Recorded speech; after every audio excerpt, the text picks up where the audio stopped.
In the Western world, people often treat the organization and structuring of their surrounding space lightly, although even the ancient Egyptians postulated the importance of the middle part of the great arcana.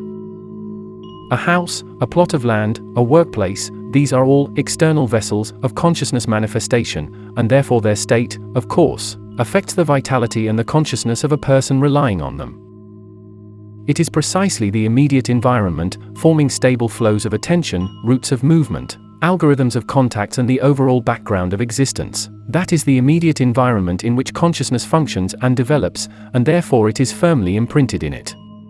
In other words, how freely we feel in our habitat, what objects we surround ourselves with, what routes we take, affects who we are. Such influences can be of three types. Psychological. Objects and things around us can, more or less consciously, activate certain memories, emotions, and states, which affect our overall well-being and consciousness. These influences can affect both personal and archetypal associations, be more or less acute and intense, but they are always quite numerous. Physical. Objects in our environment can be more or less convenient, comfortable, and if there are chronic irritants nearby, it also affects both consciousness and well-being. Energetic. Objects around us can be carriers and conductors of various energies, living things, buildings, feng shui elements, etc., and depending on their location, create a special pattern, oscillatory profile of energy, the interaction with which is also reflected in the health of the body and consciousness.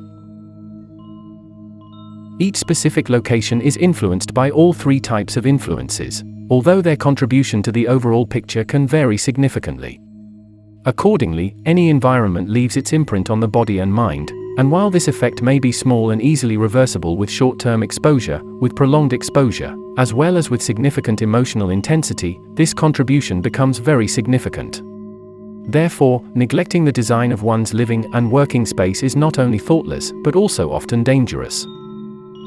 Elves have always been experts and masters of space organization, with the light Elves possessing knowledge and skills in designing the very environment of existence, while the dark Elves are renowned for their mastery in filling this space.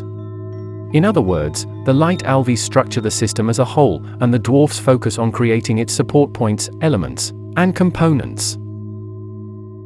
Earthly magic of fairies is a significant and once very important factor that determined both the appearance and energetic structure of spaces and subspaces in the physical realm.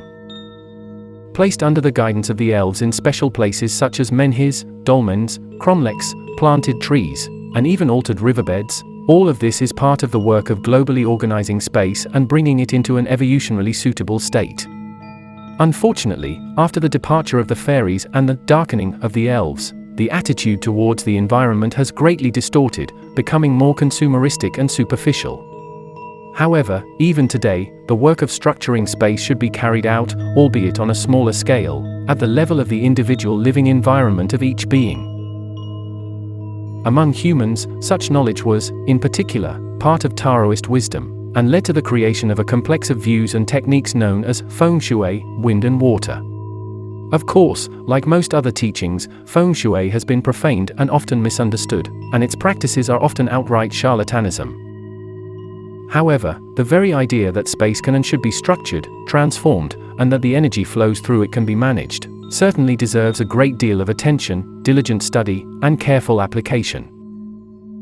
Whenever you arrive at a new place, whether it's your place of residence or any other place you plan to stay for a while, it's important to measure its energy state according to all three of the aforementioned criteria.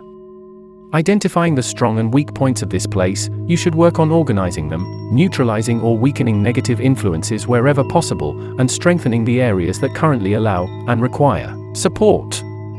The space not only needs to become more friendly, but it must also become more suitable, corresponding to the nature and needs of the person who will rely on that space.